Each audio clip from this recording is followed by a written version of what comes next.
کہ زیب و زینت نہ کریں. باقی باہر جانے پر کوئی پابندی نہیں، جانا پڑے تو جائے.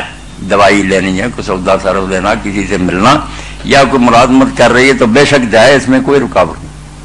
جی تو رات اگر وہاں آ کر اپنے مکان پر ہے تو چلو بہتر ہے، اختلاف سے بچ جائے گی، ورنہ میں تو سمجھتا ہوں یہ بھی پابندی کوئی نہیں، جتنے دن جی چاہے باہر گزار لے.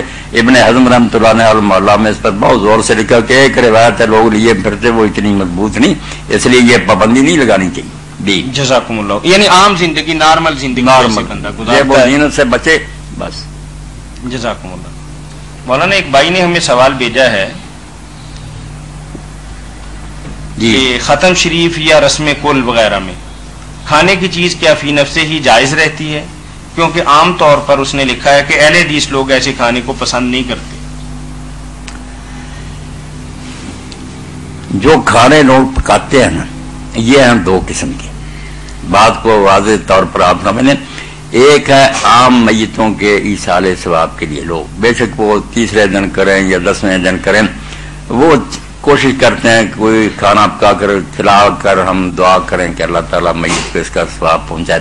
یہ بات بذات خود بری نہیں ہے، اچھی بات ہے میت کے لیے دعا کرنا اور اس کے لیے صدقہ کرنا، اس میں خرابی نہیں. دن جو اپنی طرف سے مقرر کر لیے، جب بات ہوتی ہے تو وہ کہتے ہیں یار ہم بھی مانتے ہیں کہ یہ کوئی دینی حکم نہیں، جس دن چاہے کرے، مگر انتظام کے طور پر ہے کہ یاد آ جاتا ہے کہ جب مرا یا دوسرے کو، اس لیے پابندی سے روک کر رہے تھے. تو اس لیے یہ تو بات اتنی کو بری نہیں رہ گئی. بات کہ اس پر وہ قرآن مجید پڑھتے ہیں، قرآن مجید پڑھنا نہیں آیا دین میں کسی کھانے پر. یہ خود مولانا احمد رضا خان رحمۃ اللہ علیہ کی کتاب ہے الحجت القائہ، جس میں وہ لکھتے ہیں کہ جو بیوقوف یہ کہتا ہے کہ اس وقت تک نہیں ثواب پہنچے گا جب تک کھانا آگے نہ ہو، قرآن نہ پڑھے، جاہل ہے، اس کو سمجھاؤ. دونوں باتیں الگ الگ کی جا سکتی ہیں، اس لیے مسئلہ نہیں ہے، کوئی لوگوں نے ضد سے یہ باتیں بڑھا رکھی. باقی اس کے ساتھ ساتھ یہ بھی ٹھیک ہے بات کہ وہ کھانا حرام نہیں ہوتا جس پر قرآن مجید پڑھا جائے نا. قرآن مجید پڑھنے سے وہ کھانا نہیں حرام ہو گیا. انہوں نے نیک نیتی سے پکایا کہ ہم اس کے ذریعے مردے کو ثواب پہنچانا چاہتے ہیں. اگر اس میں کچھ بدعت شامل ہوگی، انہیں ثواب ملے نہ ملے، مگر وہ کھانا نہیں حرام ہوتا، کوئی وجہ نہیں اس کے حرام ہونے کی. اور جو کہا کہ لوگ کچھ پرہیز کرتے ہیں، وہ دوسری وجہ سے کرتے ہیں. اگر کوئی حرام سمجھتا تو خیر وہ تو جاہل ہے. بہت سے لوگ اس لیے کہ اگر ہم یار ان کھانوں میں شریک ہوں اور اس رسم میں ان کا ساتھ دیں تو یہ تعاون ہو جائے گا، بیل کو فروغ ہوگا، یہ رسم جو ہے پکی ہو جائے گی، اس لیے وہ انکار کر دیتے ہیں. تو یہ بھی بات ٹھیک ہے کہ ہم کیوں ایسی چیزوں میں شامل ہوں جو دین میں ثابت نہیں، مگر وہ کھانا نہیں حرام ہوتا. اگر کوئی کھلائے اور کھا لے تو جائز. ایک کھانے وہ ہیں جن پر کوئی پڑھے یا نہ پڑھے، قرآن مجید کو اپنے ذہن سے نکال دیں، قرآن پڑھنا نہیں حرام کرتا، یہ نیت حرام کرتی ہے کہ وہ کھانے اولیاء اللہ اور نیک لوگوں کی نظر و نیاز کے طور پر پکائے اور ان کے بارے میں یہ بیان کریں کہ یہ نیازیں دینے والے کے کام ہوتے ہیں، برکت ہوتی ہے، ولی اس کے کام میں برکت دیتے ہیں، اور اگر وہ نہ کرے تو نقصان ہو جائے گا. ایسے کھانے جو ہیں وہ مشرکانہ نیازیں ہیں، اس پر قرآن پڑھا جائے یا نہ پڑھا جائے، وہ اس نیت سے جب پکائے جاتے ہیں تو حرام ہو جاتے ہیں. انہیں نہیں کھا سکتا آدمی، اگر کھاتا تو وہ مشرکوں کا ساتھ دیتا. تو ان کو الگ کرنا چاہیے کہ عام میتوں کے لیے جو ہم کھانا پکاتے ہیں اس میں مردے کی مدد کرنا چاہتے ہیں. بات دھیان سے سن لیں، خاص طریقہ ٹھیک ہے، نہیں مردے کو بے بس اور بیچارے کو سمجھ کر کے وہ مدد کا محتاج ہے، ہم اس کی بخش کے لیے ترلے کرتے ہیں. ادھر ہم ولیوں سے مدد لینا چاہتے ہیں کہ وہ ہمارے کام میں برکت دیں. یہ دو بالکل الگ چیزیں. اگر مردے کی آپ مدد کرنا چاہتے ہیں تو طریقہ اگر آپ ٹھیک کر لیں کسی عالم سے پوچھ کے، مگر وہ بات ٹھیک ہے. اور اگر آپ چاہتے ہیں کہ یہ نیازیں دے کر جیسے اللہ کی قربانی اور نیاز ہوتی ہے ہم ولیوں کو خوش رکھیں، وہ ہمارے کام میں برکت دیں، تو پھر تو صاف ظاہر ہے کہ یہ مشرکانہ عقیدہ، وہ کھانے ناپاک ہی ہوں گے. یہ ان دونوں کو الگ کریں. ایصال ثواب کے لیے جو پکائے جاتے ہیں عام مردوں کے لیے، وہاں لوگ ان مردوں سے لینا نہیں کو چاہتے، ان کو دینا چاہتے ہیں کہ ان کی کسی طرح بخش ہو جائے. ولیوں کے نام پر جو پکائے جاتے ہیں، ظاہر ہے کہ ولیوں کے بارے میں لوگ سمجھیں ہمیں بخشوائیں گے، ان کے لیے تو ایصال ثواب دھوکے کے لیے بولتے ہیں. جی جی السلام علیکم. وعلیکم السلام. جی بھائی. اچھا یہ ایک گزرے ہیں اپنے ایک عالم پرانے دور کے، یہ علامہ آلوسی حنفی. جی جی آپ کہاں سے بات کر رہے ہیں؟ بکر سے. جی اچھا بکر سے نیازی صاحب بات کر رہے ہیں. جی فرمائیے. علامہ آلوسی رحمۃ اللہ علیہ.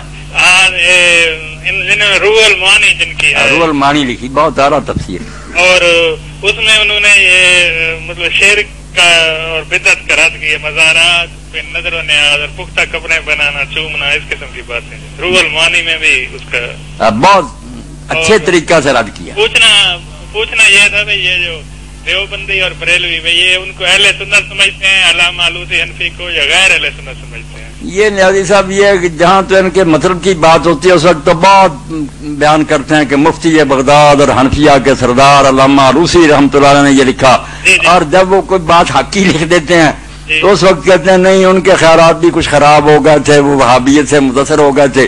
تو نفس کے بندے ہیں یہ نیازی صاحب کے مطلب کی بات لیتے ہیں، اور اگر حق بات سامنے آئے تو کنی کی طرح آ جاتے ہیں. یہ کوئی صحیح طریقہ تو نہیں. اگر حق طلب ہیں تو ان کی بات دیکھیں، دلیل دیکھیں. میں پروپگنڈا کہ نہیں یہ غلط ہوگا یہ تو کوئی بات نہیں. ایک دوسری بات یہ جو مطلب علامہ ابن کثیر رحمۃ اللہ علیہ کو اہل سنت سمجھتے ہیں، یہ بریلوی بھی، لیکن وہ انہوں نے تو بہت تعریف کی ہے حضرت البدایہ والنہایہ میں حضرت علامہ امام ابن کثیر کی. ابن رشد نے البدایہ والنہایہ، اچھا ابن کثیر البدایہ والنہایہ کی کیا اس میں بات مطلب ہے حضرت امام ابن کثیر کی تعریف انہوں نے لکھی ہے، حضرت امام ابن کثیر نے. اور یہ نہیں، البدایہ والنہایہ تو ہے ابن کثیر رحمۃ اللہ علیہ کی اپنی کتاب. ہاں اس میں مطلب ہے حضرت امام ابن تیمیہ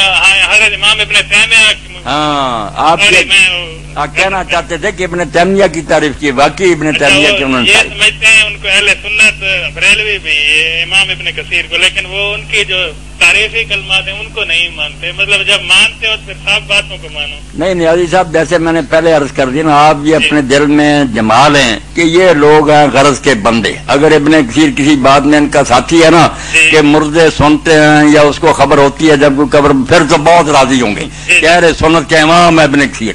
اور اگر بیچارہ کہیں لکھے گا کہ اللہ کے سوا کوئی غیب نہیں جانتا، کوئی مدد نہیں دیتا، پھر اس کے بھی لتے رہیں گے، پھر اس کے بھی خلاف ہو جائیں گے. مطلب کوئی نہیں، اعتقاد بھی اور اس کے خلاف بھی. یہ عجیب ان کی ایسے پتا چلتا نا کہ ان کا کوئی خاص نظریہ نہیں. پیارے بھائی پوری تاریخ اس بات سے بری پڑی ہے. جی مطلب یہ ایک آدھ بندے کے ساتھ معاملہ نہیں ہے. آپ کسی بھی عالم دین کو لے لیں، کسی بھی تاریخ دان کو لے لیں، کسی بھی محقق اور مدبر کو لے لیں، اس کے ساتھ یہی معاملہ ہے. انہوں نے تو رد کیا شرک و بدعت کا، رد کیا، بلکہ اسلاف نے تمام نے رد کیا ہے. یہ صحیح بات ہے. جی ٹھیک کیا انہوں نے جو رد کیا. بس یہی میرا پوچھنا تھا. جی بالکل صحیح بات. بہت شکریہ، بڑی خوشی ہوئی، اللہ خیر سے رکھے. جی مولانا بات ہم کر رہے تھے کہ کچھ لوگ کسی نسبت کے ساتھ کچھ پکاتے ہیں، مثلا 11 تاریخ کو، چاند کی 11 کو، یہ کسی اور دن پکاتے ہیں. ان کا مقصد یہ نہیں ہوتا کہ اس بزرگ کو راضی کرنا ہے.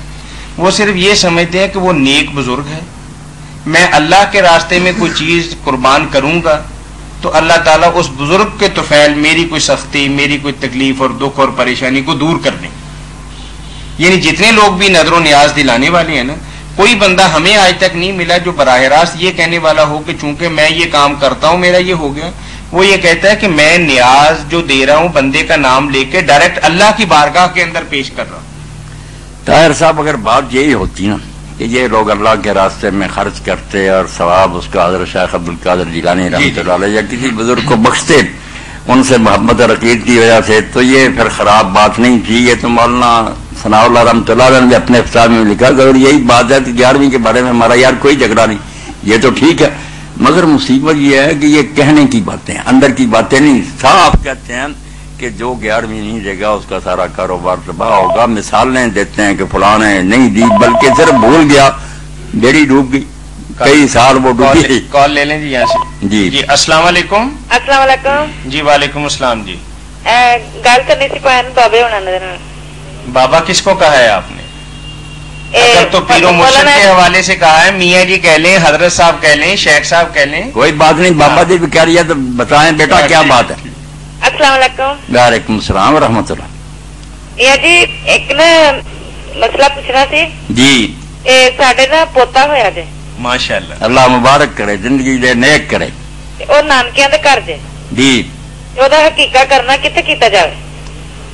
جہاں جی چاہے کرنے، نانکے کرنے ان کی مرضی.